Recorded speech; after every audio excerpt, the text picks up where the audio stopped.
मनोज रावत जी को सीरियसली लेना चाहिए था, उनको हरिद्वार से चलना चाहिए था। भाई अगर पॉलिटिकल फ़ायदे की बात है तो उन्हीं को होना था सबसे ज़्यादा। उनको हरिद्वार में इंक्लूड होना चाहिए था, उनको पूरे रास्ते साथ चलना चाहिए था। वो बमुश्किल पूरे 200 या ये अब तो 300 हो गया, 300 किलोमीटर में बमुश्किल 3 किलोमीटर चले हैं पैदल।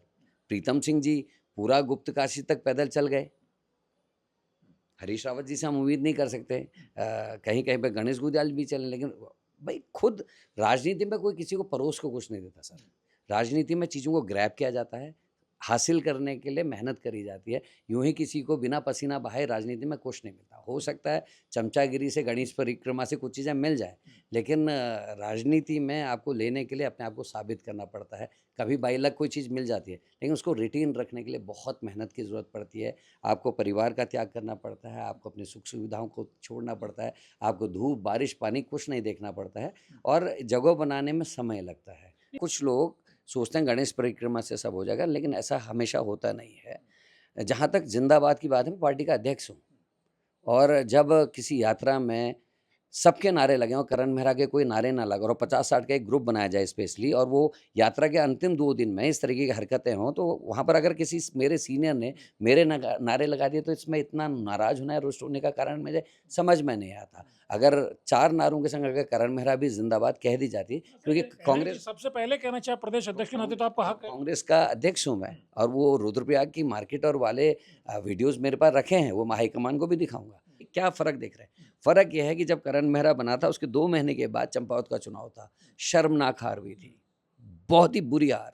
नहीं, प्रत्याशी तो लेकिन आप ही लेकर के आए थे। सर, जब मेन प्रत्याशी भाग जाएगा, जो जिनको लड़ना चाहिए, वो अगर मुख्यमंत्री के सामने लड़ने से चूकेंगे। बद्रीनाथ और मंगलौर की जीत का श्रेय तो आपको जाएगा, चूंकि आपके नेतृत्व में पार्टी जीती है, लेकिन फिर जैसे बीच में आपने लोकसभा की 5 सीटों पे चुनाव हुआ, तीसरी बार आप लोग हार गए, उसको आपने गायब कर दिया। वो हार भी तो आपके हिस्से आएगी फिर। सर, मैं इसमें कुछ नहीं कहूँगा, बस इशारा इतना ही कहूँगा कि जो मैं कह रहा था, वो 2 बाई इलेक्शन जीत के मैंने साबित किया कि मैं ठीक कह रहा था। जब आपको मंगलौर और बद्रीनाथ की जीत का हम लोग क्रेडिट दे रहे हैं, आप ले भी रहे हैं, तो फिर हार का क्रेडिट भी तो आप लेना पड़ेगा। आपने कहा कि साहब ये दिग्गज भाग गए इसलिए हम हार गए, आप कह रहे हैं हार इनकी है, जीत मेरी है।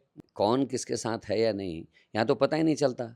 जो 2.5 साल 3 साल पहले लड़ते हुए दिखते थे, आजकल साथ नाश्ता करते हुए हाँ, दिखा रहे, खाना आपके खाते खिलाफ सब एक हैं, वो तो दिखाई दे रहा है। यही तो मैं बोल रहा हूँ, पॉलिटिकल कॉरिडोर में कांग्रेस की भी तो यही चर्चा है कि भाई चारों दिग्गज नेता एक तरफ हैं और करण महाराज जी एक तरफ हैं। देखिए, मेरे साथ मंत्री प्रसाद जी हैं, मेरे संग नवप्रभात जी हैं, मेरे संग और लोग भी हैं, कई सीनियर्स हैं।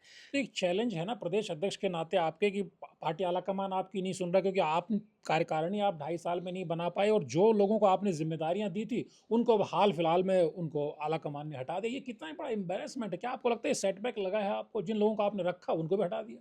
देखिए, जिनको रखा हटाने की बात, वो केवल 2 या 3 सीट्स हैं और वो चुनाव में थी। नहीं, चुनाव आपने में आईआईसीसी ने कहा कि भाई आपने उनसे बिना कैसे? पूछे बिना अप्रूवल के आपने रख दिया। हाउ?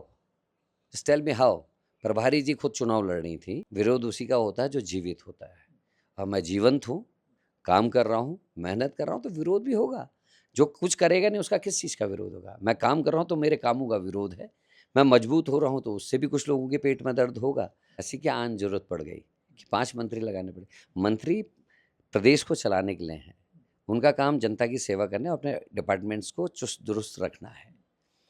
अब मंत्री जो हैं, 5-5 मंत्री एक इलेक्शन में ड्यूटी लग रही है, बिल्कुल वैसे हो गए कि प्रधानमंत्री हैं कि प्रचार मंत्री, पता ही नहीं चलता। पीएम मतलब प्रधानमंत्री, पीएम मतलब प्रचार मंत्री।